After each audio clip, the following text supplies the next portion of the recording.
On September 17, U.S. President Donald Trump vowed to tax every single import coming from China if it retaliated against his tariffs on $200 billion in Chinese goods.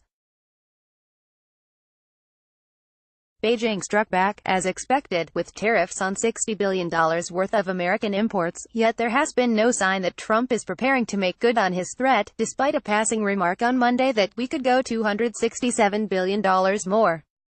The lull in what has otherwise been an incendiary and fast-moving trade war suggests a directional shift in U.S. strategy, analysts say, as the administration weighs other non-tariff options that would avoid domestic resistance ahead of pivotal midterm elections. These include military action, such as sanctions on the Chinese military and an increase in naval exercises around China's territorial waters, economic sanctions to counter religious suppression, and an increase in anti-China rhetoric, including accusations of Chinese interference in U.S. elections. Speaking on Thursday about countering what he called China's whole-of-government approach to influencing U.S. affairs, U.S. Vice President Mike Pence said the United States would continue to stand strong for our security and our economy, but did not offer any indication that the administration was preparing to move on tariffs on all Chinese imports. Voter sentiment ahead of the November 6 midterm elections could be a crucial reason tariffs aren't being increased further, observers say.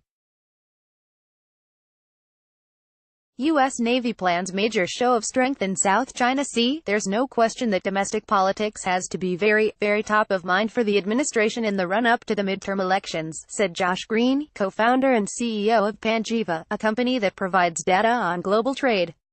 Expanding tariffs to cover all Chinese imports could mean price increases for consumer goods including cell phones, apparel and toys, which so far have largely been spared the heavy hand of duties. It's not a coincidence that the early tariffs were specifically not product categories where consumers were likely to feel the pain, Green said. Pence hits out at China, saying it's trying to sabotage Trump in elections. The unprecedented act of imposing tariffs on all Chinese imports could weigh on minds of some trade negotiators, said Orit Frankel, who was Director for Trade and High-Tech Products at the Office of the U.S. Trade Representative (USTR) in the 1980s. Frankel, who now runs the global consulting firm Frankel Strategies, did note that Trump's successful negotiation of the U.S.-Mexico-Canada trade agreement may embolden his faith in the power of tariffs. Trump has said point-blank that tariffs are great, tariffs are successful, tariffs have been useful in reaching an agreement, she said, referring to his claim that the prospect of tariffs had pressured Canada into accepting the deal. But so far that has not been the case with Beijing, which has shown no sign of bending to Washington's will during any of the multiple trade war escalations since tariffs began in early July. Alan Carlson, an associate professor of government at Cornell University, said this could be especially frustrating for Trump, who seems to expect instant reaction and gratification for his actions. The absence of any radical shift in Beijing's position in the face of previous rounds of tariffs, he said, would be particularly grating and emerging as a driver for exploring other policy. Messages to the White House, State Department and USTR requesting comment on trade strategy went unanswered. Speaking on Thursday at the Washington-based Hudson Institute, a conservative think tank, Pence vowed that the U.S. would push back against Chinese aggression of all types, saying that Beijing was using political, economic, military and propaganda tools in more proactive ways than ever before to exert influence and interfere in the domestic policy and politics of our country. But our message to China's rulers is this president will not back down, and the American people will not be swayed, Pence said.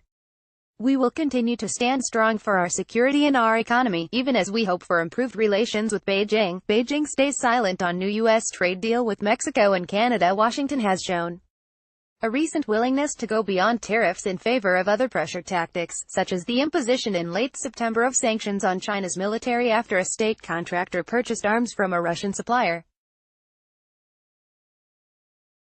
It marked the first time the U.S. had sanctioned any country for doing business with individuals on its blacklist of Russian defense entities, and China quickly retaliated, revoking permission for a U.S. Navy ship's port call in Hong Kong. The sanctions were step one in the Trump administration's broader, non-tariff approach to squeezing Beijing, said Derek Scissors, resident scholar at the American Enterprise Institute. The Chinese did not see that coming, said Scissors, who has offered counsel to officials on both sides of the trade dispute.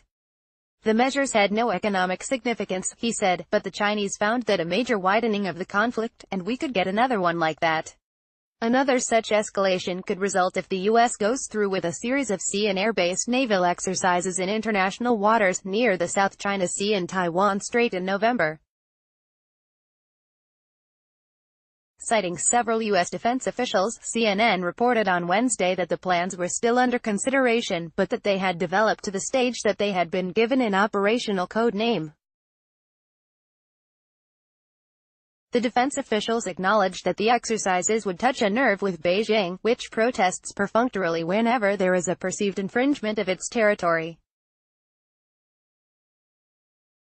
The United States Navy will continue to fly, sail and operate wherever international law allows and our national interests demand, Pence said on Thursday.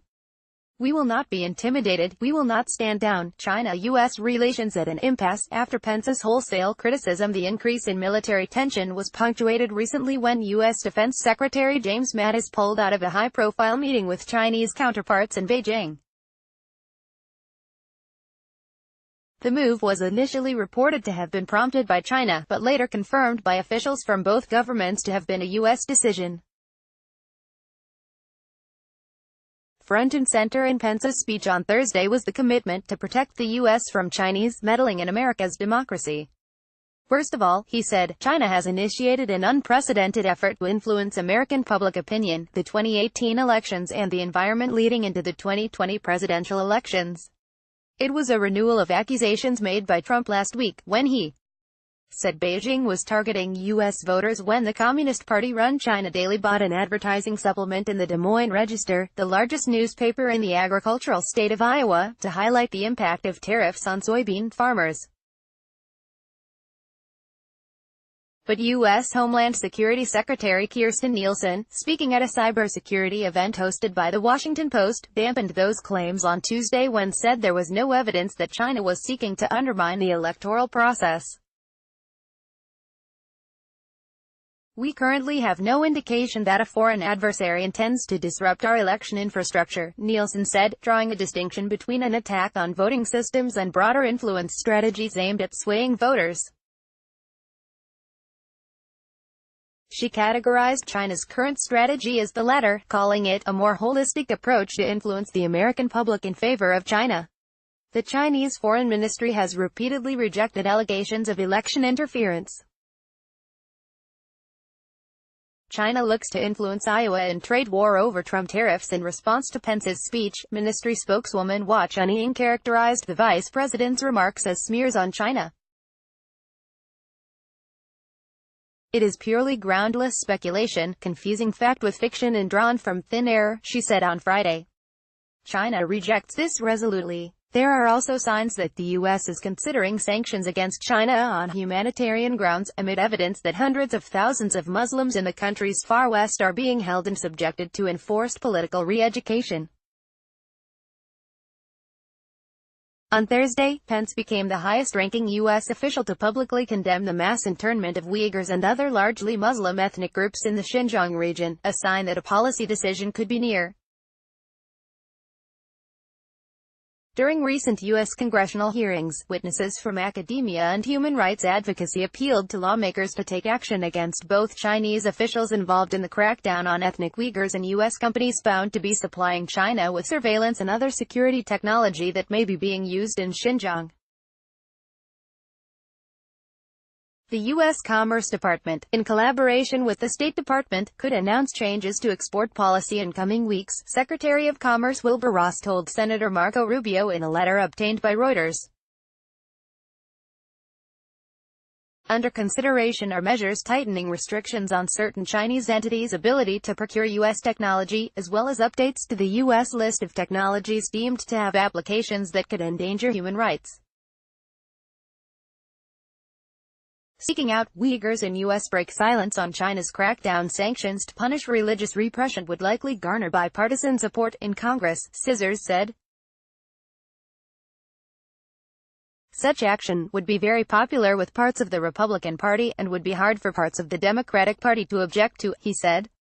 It's an interesting political move, whatever the substance. China's crackdown on the Uyghurs and purchase of the newspaper advertorials played into the hand for those in the Trump administration who want to push back against Beijing, said Scissors. You're soft on people who are religious oppressors. You're soft on people who have tried to intervene on U.S. domestic politics. Yet as the dispute with China spreads beyond just trade, some observers say the American moves are not necessarily evidence of a clear strategy. A shift implies that there is a coherent policy in the first place, said Carlson, the Cornell professor, and this seems to be to a fallacy. It is far from clear to me that the Trump administration has such an approach to China, or the rest of the world, he said. On the contrary, policy in this White House seems to be largely driven by the whims of the president, while those around him struggle to make sense of just which way the wind is blowing out of the Oval Office on any given day.